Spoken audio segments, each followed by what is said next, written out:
Welcome, everyone. Hello. This is the Watford Christadelphians public talk here, streaming live on YouTube.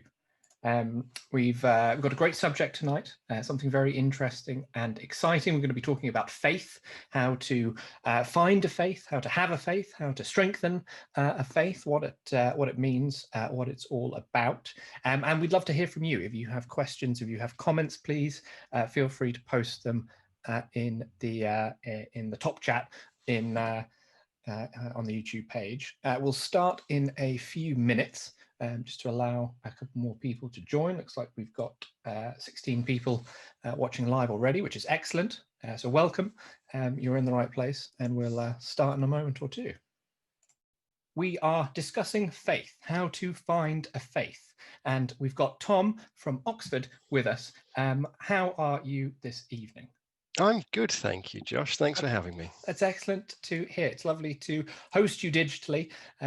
You're up towards the middle of the country, I believe, and we're down here in the north of London. But it's lovely to have you with us to discuss this exciting subject, a subject about which I believe you know quite a bit, having recently published a book, which I've got a nice copy of here, which I've been reading a little bit of whilst I've been isolating, and can heartily recommend. But some of the things that you're going to be talking about are things that you've been writing about and thinking about in putting this book together. Isn't that right?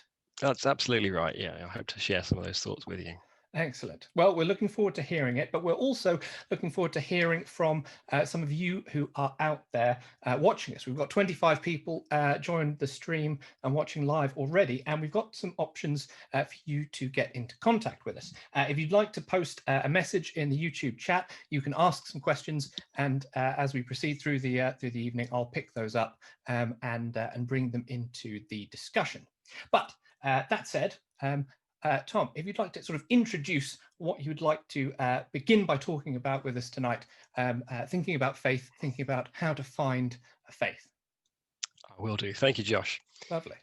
Just to introduce the book and to give you some ideas about the thoughts we're going to talk about this evening, I just want to think about that question about how can you have a secure faith? How can you feel secure in your faith? Imagine, for example, that you encountered a problem.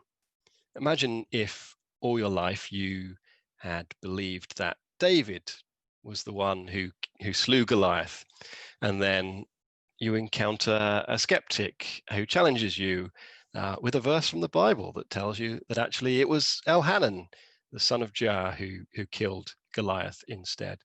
Not a big problem as they go. There are bigger ones you might face, but let's work with this one. Still a problem. Still a problem. How does that make you feel?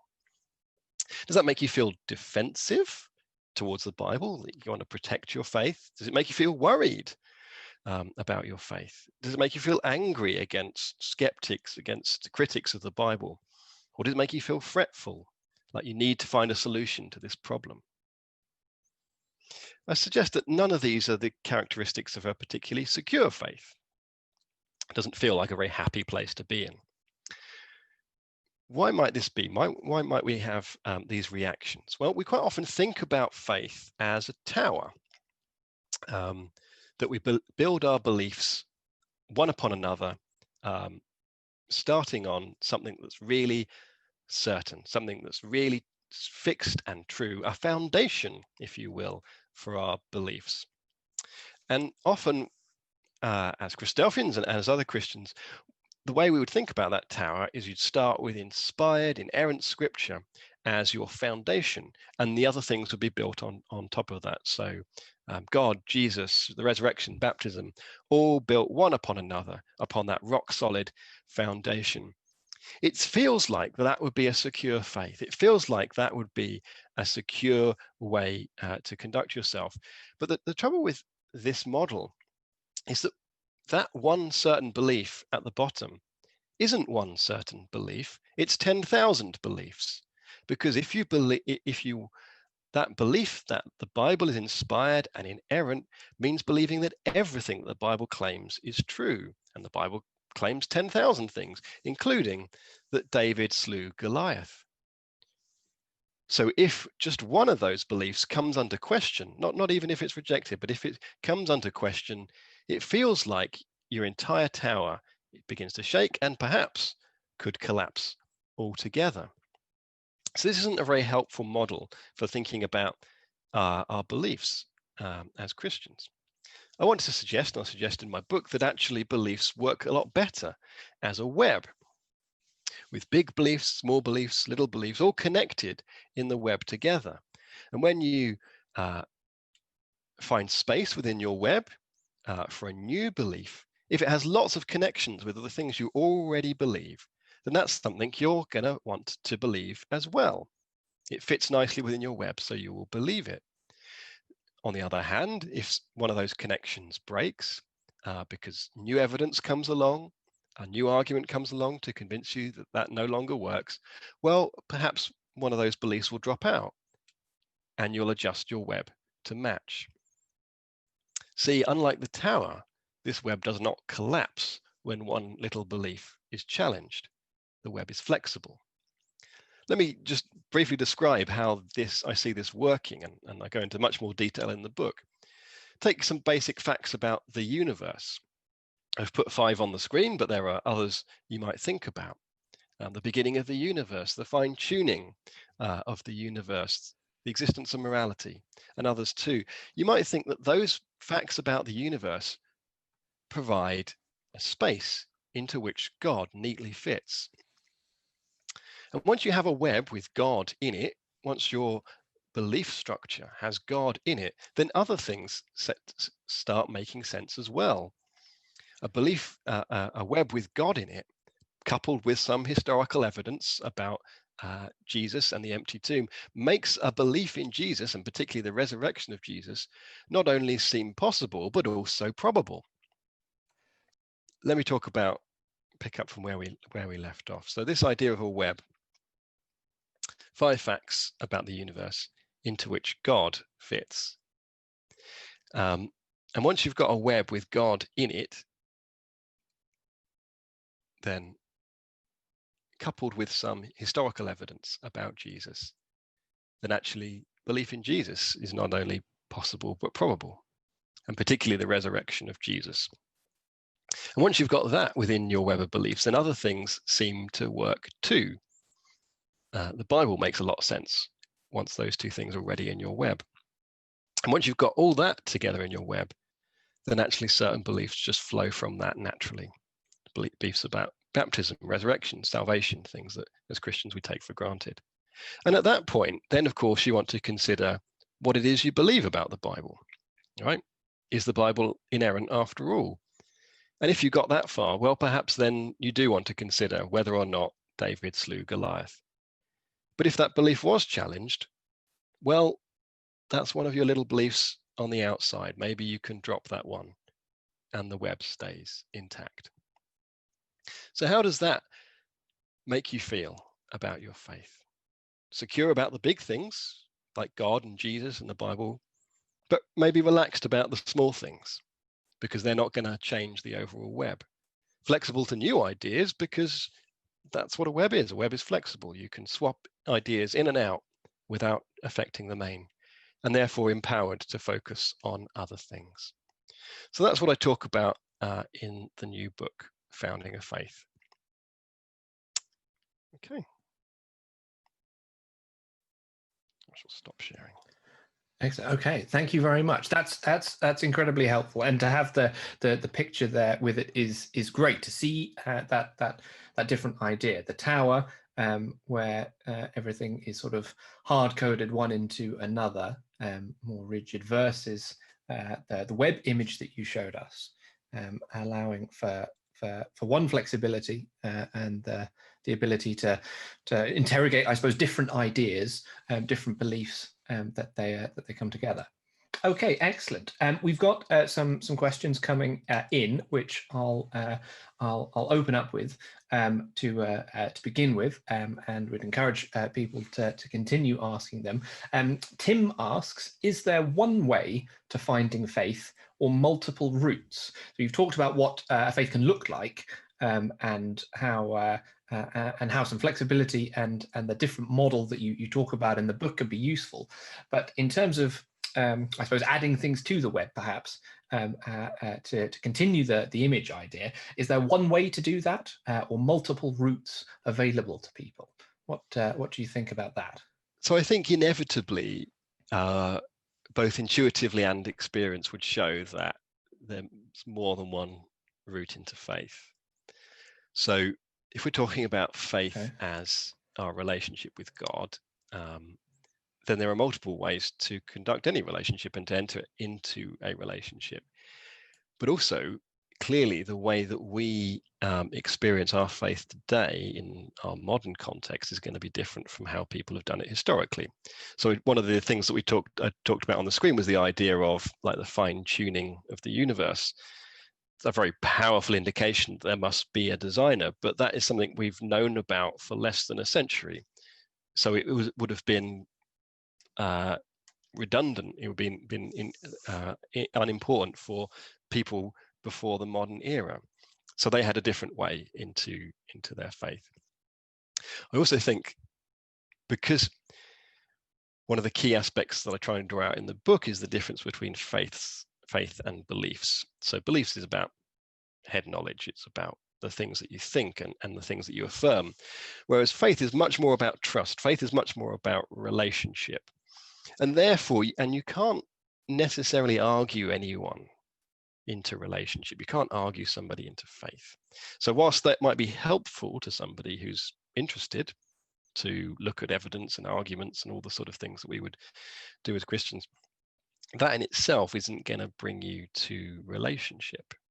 And actually, one of the things I argue in the book, having talked all about beliefs and the reasons why you might want to believe in God, Jesus, and the Bible, I conclude that actually there's got to be something more. There's always got to be something more, because faith isn't really about what you think per se. It isn't just about what you believe in terms of, the things that you think are true. Faith is about relationship, and so there's got to be something more in where you actually begin to have that relationship with God. You start talking to God, finding more about God, having that sort of interaction with God. Okay, that's really interesting. You used the word trust and said, well, that's perhaps a more helpful way to think about faith than either than just a list of bullet points of things. You say, yes, I agree to that tick. Yes, I agree to that tick. And then that draw a circle around that and call that more, that's my faith. But if we are thinking about it tonight more as a relationship, more as something that involves two parties and trust between them, what ways do we have accessible to us today? You mentioned the fine-tuning of the universe. That's one. What's another one that if someone is beginning or interested in a relationship like that, about building up those bonds of trust, what's one other place that someone could go to begin building their faith? So you kind of take this in two different directions. So one, we could talk about, so if you think about the fine-tuning, that's kind of a way of giving someone a clue that there is more going on. So, there's more in this universe than just matter. There's more going on than just, the things that you can see. There's something else worth exploring. Yeah, it prompts another question almost. For you to ask. And those are excellent, absolutely. So, you might think about the fact that the universe had a beginning in time. You might think about the existence of morality.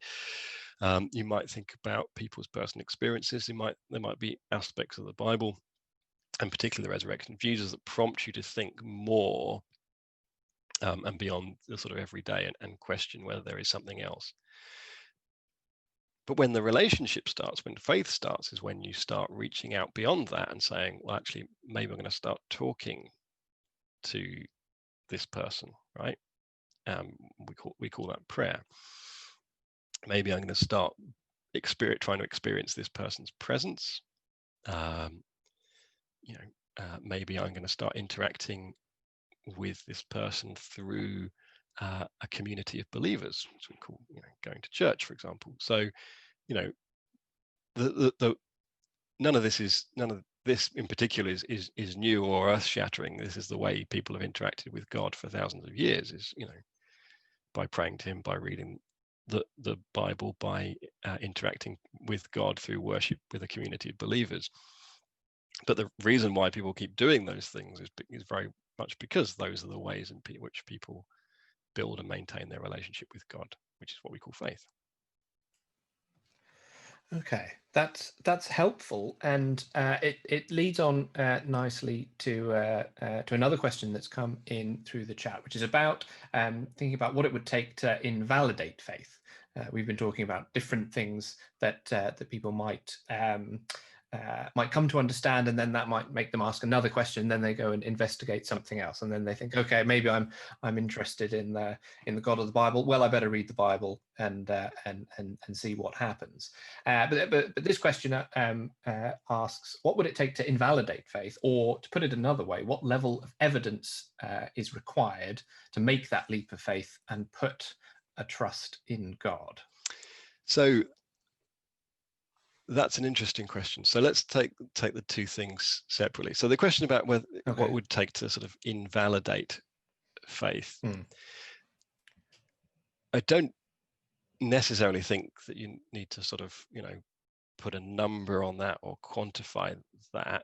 The model I present about this idea of a web is about, things fall out of your web when they no longer fit, right? So, and that's one of the things about that is trying to get away from this idea of, so sometimes both Christians and non-Christians talk about this as though basically you have sort of one knockout argument, or three knockout arguments. Silver that's bullets. it, right? Yeah. Okay, and then so if you're a Christian, you just need to you plant your flag on those arguments and say, there you go, I've done it, I've proved it, end of story. Or if you're a non-Christian, you might want to sort of be like, okay, I'm going to knock out those three arguments, and then the whole thing falls down.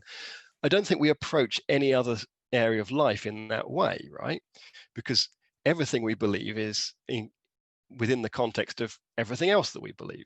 So all the while that God makes sense within the wider context of everything that you believe, then you will continue to believe in God. And at the point at which, if we ever got to a point there, well, actually, it no longer made sense within the context of everything else you believed, or something else made more sense in that context, that's when you change, right? So, as I say, I wouldn't put a value on that, or say, it's this much evidence, or it's this argument. The 5 arguments, for example, I present on the slide, right? So let's take the fine-tuning argument, for example. It's a very powerful argument. I think it's very it seems like a very powerful clue that there is a God. But ultimately, if somebody said, no, that's wrong, actually, we've done some more physics now, and we've realized that was baloney, we just did the maths wrong, or whatever, right? You take that argument out, and then your web looks a bit weaker. But it doesn't change your belief in God until such point as the whole thing makes the existence of God look less plausible than the alternatives. So until you've got an alternative that fits in that gap better, or your gap is no longer there because your web has changed around it, that's the point in which you change. I guess flipping around to the question on the other side as to what would it take to bring you to faith, right? How much do you need to get you to faith? Well, I think it's possibly a bit more complex than that, actually. So I think this idea that you need to get to a point like when it's 51%, like when I've stacked up enough evidence and I've got to 51, the scale tips, and that's when I start believing. Again, I don't think we behave like that with anything else, right? Because at some point you kind of just have to make choices about what you believe, right? Okay. Bear with me, because I don't want to give the impression that what I'm saying is you just will really hard and that's when you end up believing something, right?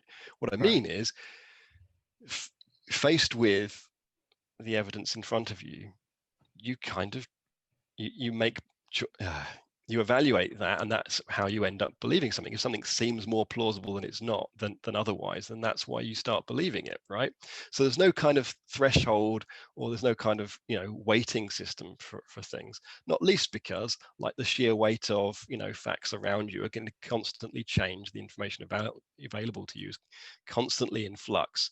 So there's no point in which you can say, well, I've stacked up these 51 things, so now I'm going to believe or not. It's just like, as I say, when the whole of your web creates a space that makes the existence of God more plausible than not, that's when you're going to believe it. And if your web ever changes, so that's no longer true, or something else fits in better from your web, that's when you change it. That's helpful. Can we just pick a small, perhaps not so small, sort of example of a new thing that kind of pops up and you either incorporate or don't incorporate it into the web? I suppose something new that arrives, just because it's always on my mind, as I'm sure it is to all our viewers. If we think about the world today and the pandemic, that's a new series of information that I think has challenged a lot of people in their faith, in their web of understanding of how the world works and the way things are set up and the way things aren't set up. That's a new piece of information, something to incorporate into our everyday lives. And we see evidence of people outright rejecting it, saying no, that's all fake, that's false, no part in the web, and they kick that into touch. Other people are forced, because of evidence, because of personal experience, because of listening to expert advice on the matter, incorporate it, and that's a new piece of the puzzle for them. From your perspective in your life, has the pandemic and the associated events affected your faith? How has that how has that process looked like for yourself? That's interesting. I personally, it has meant very little change to me. It's not something that has shaken my faith at all, or changed particularly my perception of God. And I think the way that people might be reacting to situations like this, in the same way whenever we encounter suffering, depends upon, I guess, your expectations beforehand. I think one of the reasons why suffering can sometimes cause problems to people's faith is because it conflicts with their prior expectations of how they thought their faith journey would go, right? So to put this in, take an analogy, like if you have one of the sort of first things they teach you if you ever do sort of management training at work is to sort of manage people's expectations. Because if you come in and, for example, come into somebody as a new manager, and the way you act is different from their old manager, right, and you've not prepared them for that, that's going to cause conflict. Why? Because they've got all these expectations built up from their old manager. Why is this relevant? Well, if your view of God is my life's going to be fine, nothing bad's going to happen, God's going to protect me, right? Things are going to continue for me, much as they have ever before. And then suddenly, like, a pandemic comes along and you're not allowed to go out anymore, and you've got to wear a mask, and people are getting sick and so on. Suddenly that conflicts with that expectation you had that God was going to protect you from those things. And that might not have been a conscious expectation that you had, that you sort of put it in your statement of faith, God's always going to protect me. It may have been an unconscious or subconscious expectation that you just thought, those sort of things are happening to other people, but actually I'm fine over here.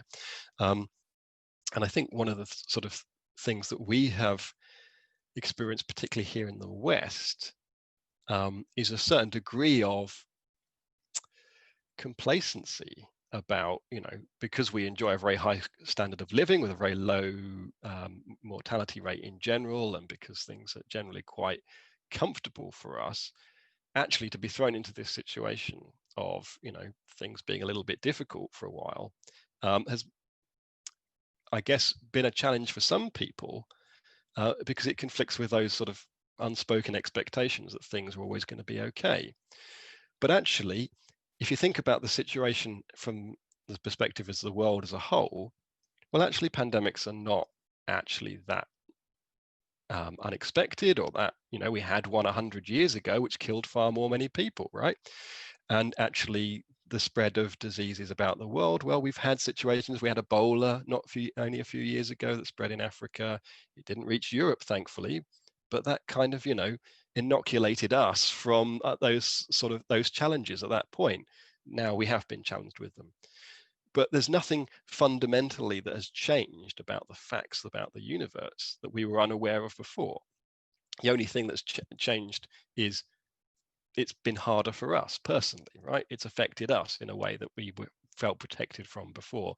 So if that is sort of, challenging your faith, if you are feeling like, the existence of COVID, this pandemic has made you feel challenged in your faith, it would be worth asking yourself why. What is it about this particular thing that's conflicting with my prior expectations? What is it about this that doesn't fit, or is rubbing up against, my relationship with God? And maybe ask yourself whether that was valid, right? Maybe was it valid for you to expect that, everything would always be okay, and you'd never have to experience something like this. Yeah, that and that I think would be a great sort of example to be worked out, comparing the tower image that you mentioned earlier versus the web, and which one would be able to work through a series of questions like that and think and evaluate a person's reasoning for why they might have felt challenged by the pandemic in that way. To take our subject back slightly towards the sort of the first premise, the idea of faith as trust and relationship, to sort of go back onto that area. Another question, sorry, from Truth Seeker. First one, then. Welcome, Truth Seeker.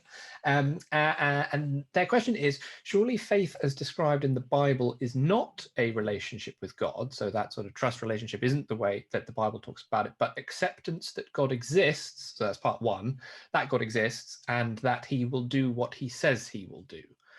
So that the existence of God is declared in the Bible, certainly, and that he will be, I suppose, faithful is probably the best word, to things that he has said he was done, the things that he's promised he's going to carry them out, and that those two things are a more fully realized way to talk about faith.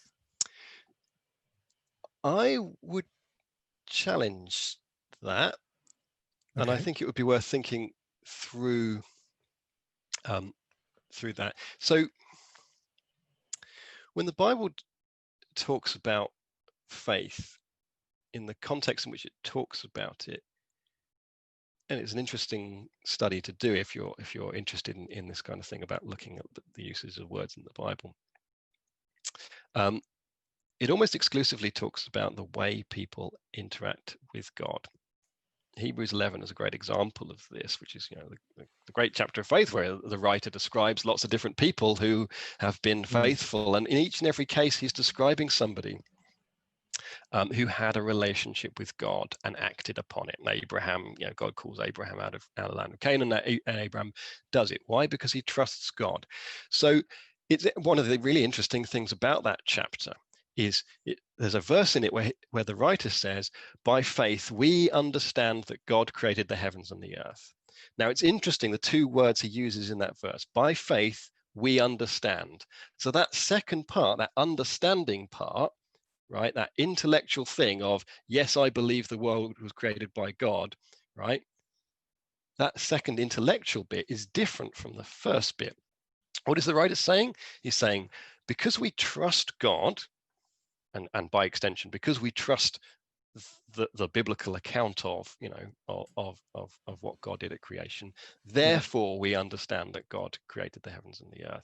And in the same way, I think the question to put the idea that God is faithful and will do the things that he has said he has done, well, that's trust, right? if I believe that my wife, for example, is going to do the things that she says she's going to do, that's trust. That's the definition of trust. Coming up to the question about, faith is about believing in God. Well, I think it would be difficult to have faith in God without believing that God exists, just in the same way that it's difficult to trust anybody if you don't believe that they exist. It'd be difficult for you to trust your wife if she. It would be very difficult for me to trust my wife if I didn't actually believe that she existed. But that's different from saying that that's what faith is. It's a sort of, just because it's a prerequisite of the thing doesn't mean it's the thing in itself. So, I think in general, what faith is about trust, and by extension, it's about our relationship with God. There is inevitably a sort of interrelationship between that and the ideas we affirm, such as God exists, Jesus rose from the dead, and so on. But I think it's helpful and important to get those two things clear. Okay, thank you. That's helpful to think about in that way. You mentioned Hebrews chapter 11, which again, as you said, is this sort of big list of lots of different people at different times and the different things they did because of their faith. All of them believed in God and did things. I suppose that's the maybe the second half of it. Yes, they assent to the belief that God exists and that he is worth listening to and worth responding to. There's a whole host of various different actions. People go on journeys.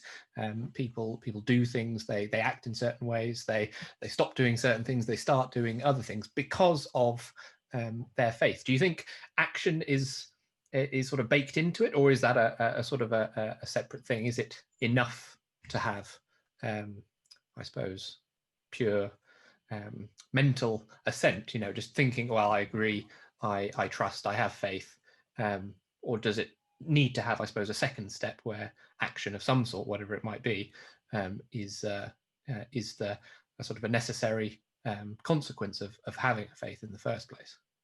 So I think, I would absolutely sort of unpick your question slightly. So, because you talked about two slightly different things, which is action required for faith, and is it a natural consequence of faith? And I think that's a sort of helpful distinction. So it seems inevitable to me that, if you trust somebody, then there will be sort of action that comes out of that, right? Okay. So that,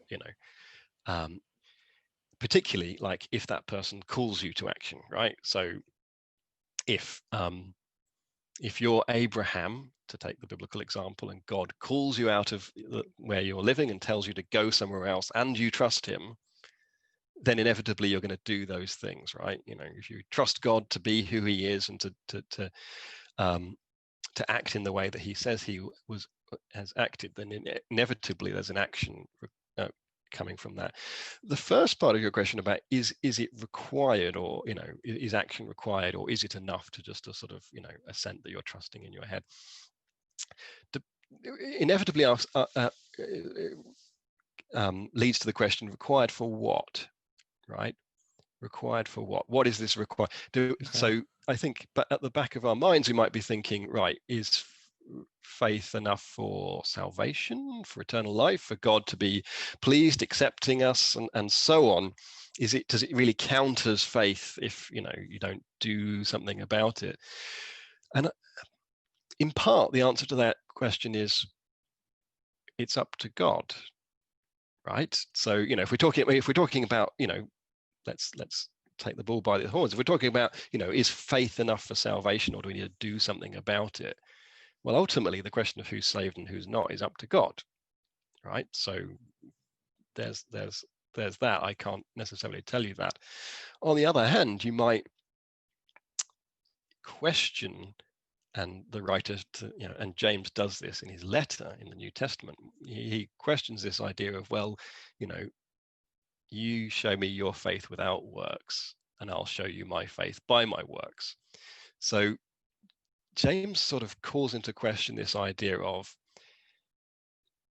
does it even make sense, right, to say you can have faith without works, right, when actually the very way that we demonstrate that we have faith is by doing something about it.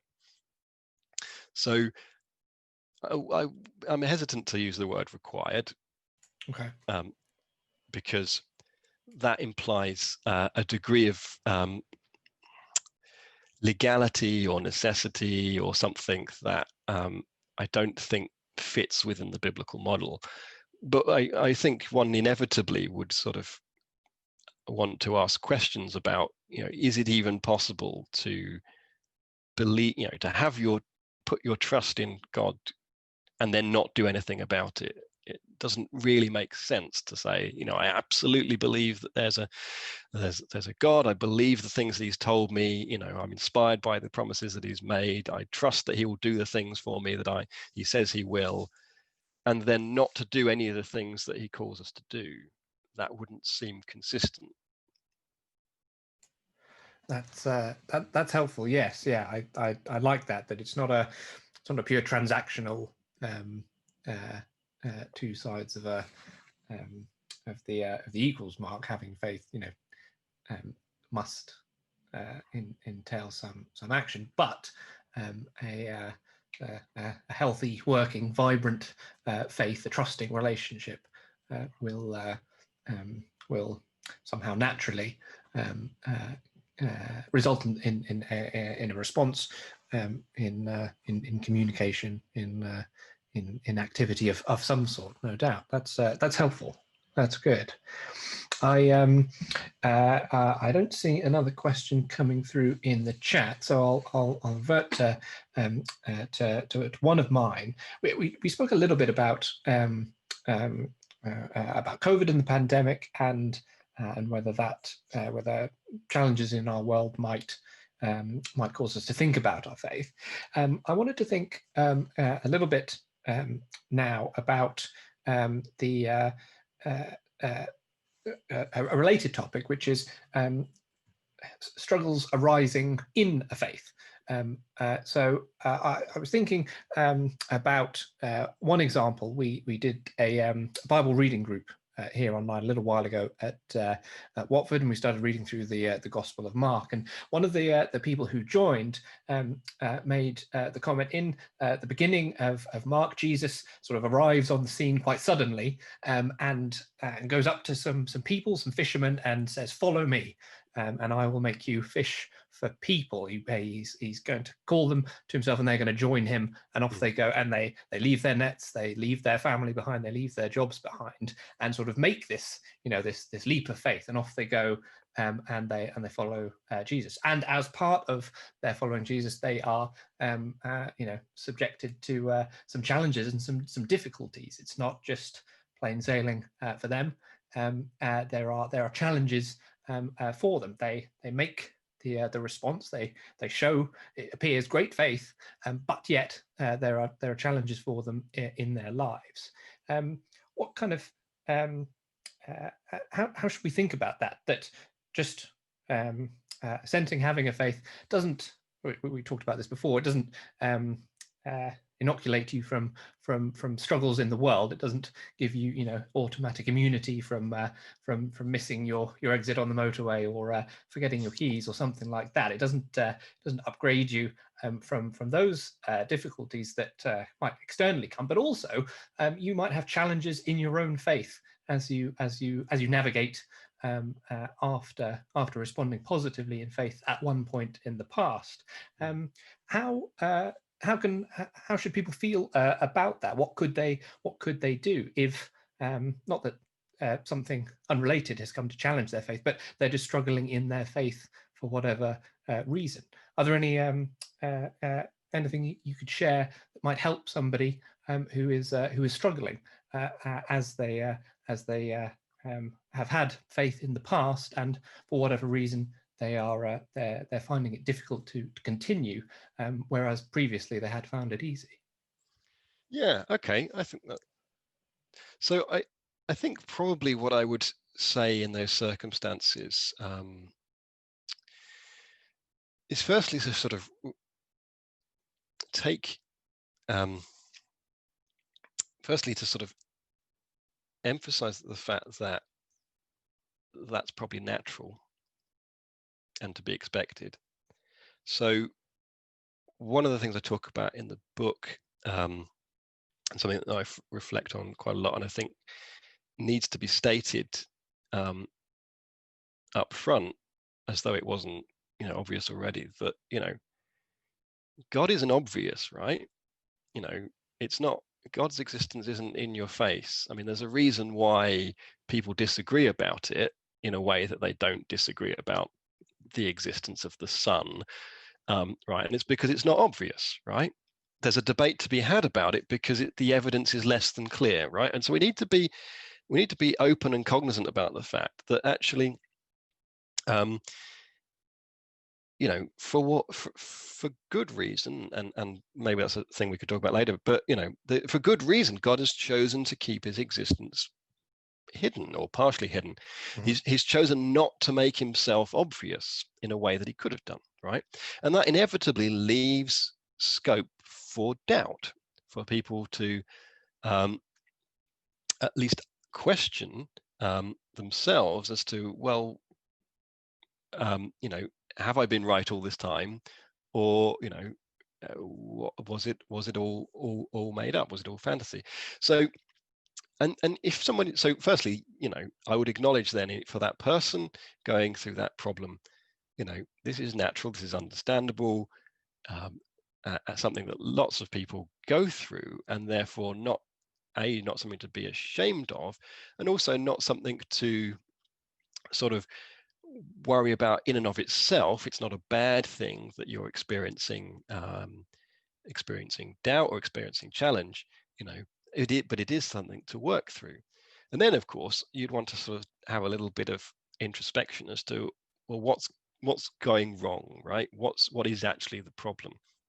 And sometimes those can be intellectual challenges, right? Somebody can encounter new sets of evidence or new arguments or new things that they hadn't encountered before, just as we were talking about earlier about in your web. So if you're sort of, particularly, I guess, if you've still got this sort of tower mentality of your web, of your beliefs of how they work, then that can feel particularly difficult. But either way, if you're encountering new ideas that you hadn't encountered before, that can be challenging, right?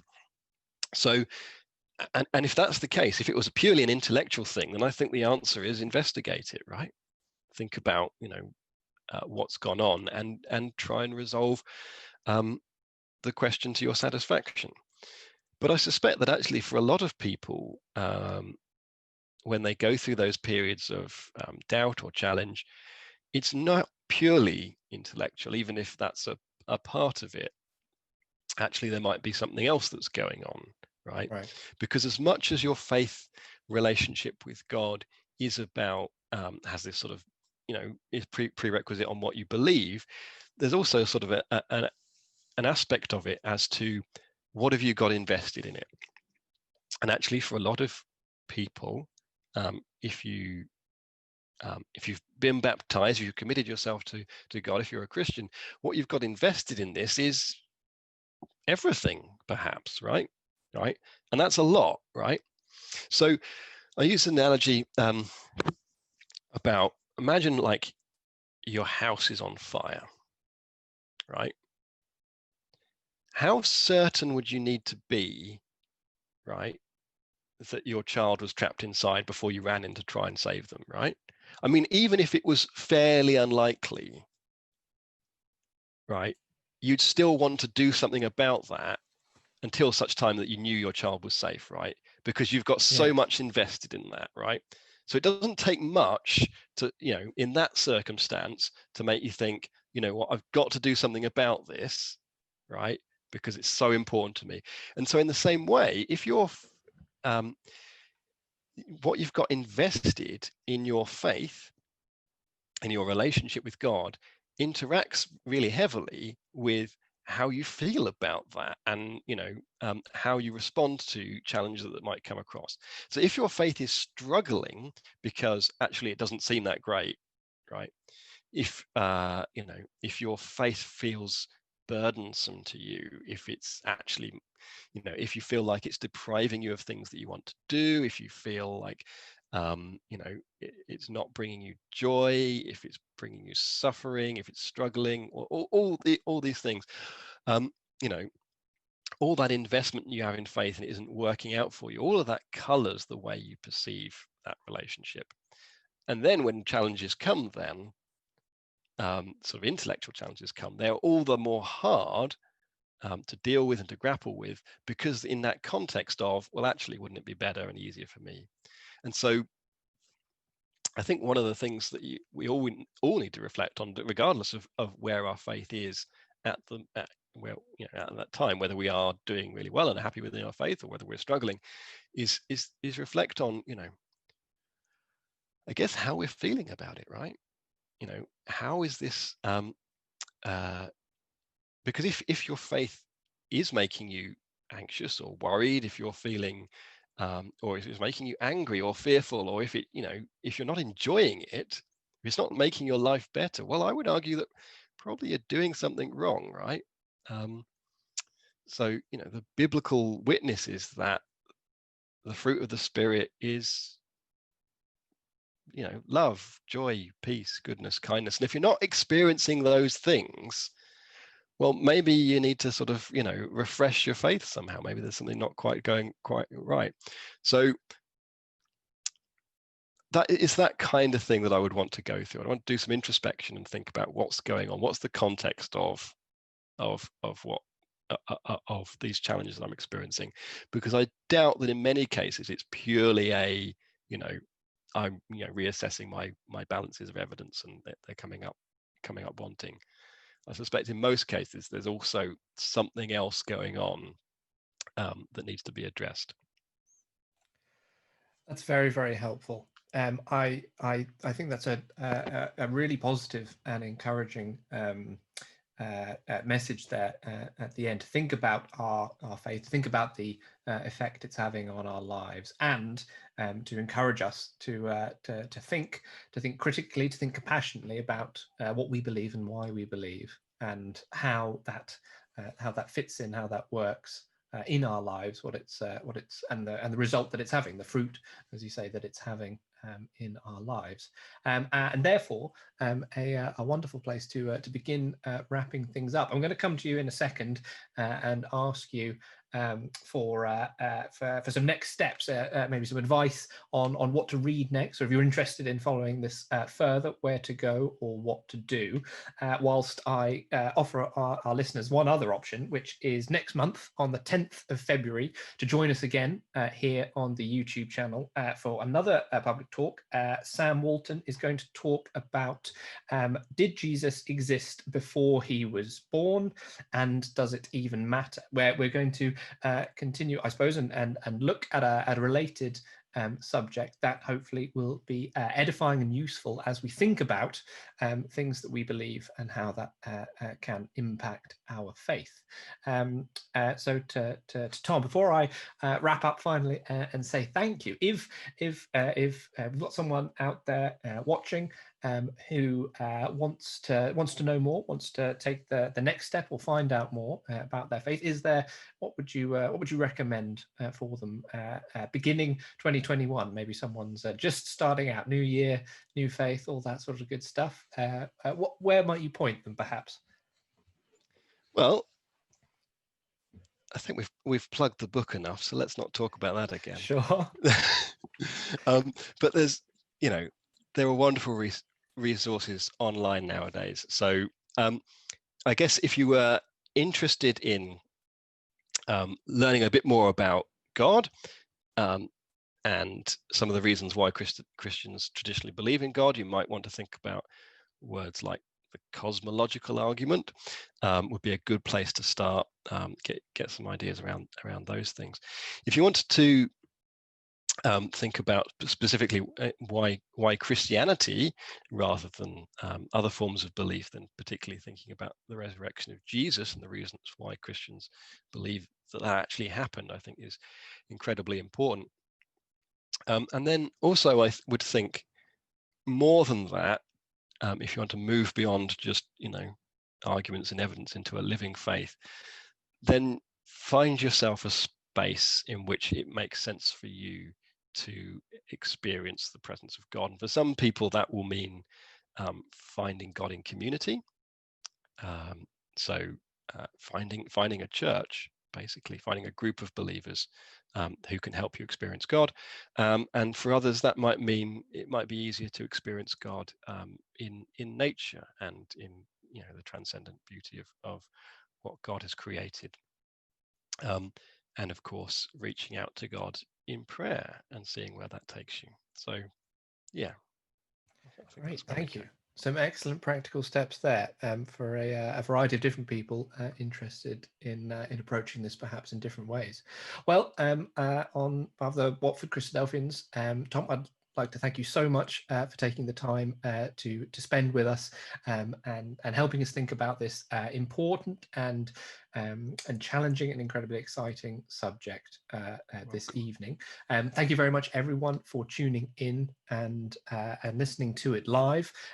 We will edit this video and upload it to our YouTube channel. So if there's things you want to go and reconsult, it'll be available there. And feel free to check out our Facebook page, where there's links to the previous recordings that we've made and discussions and other content that might help you with some of the topics that we've got there. And if there's any other last minute questions, feel free to post them on the page as well, and we'll have a go at answering them for you. With that, Tom, thank you so much once again. And with 4 minutes to, I'll wrap it up and say good night to everyone. Stay safe, keep washing your hands and wearing your masks, and we'll see you all again, hopefully, on February 10th here on the YouTube channel. Thank you very much, everyone. Good night. Thanks, Josh.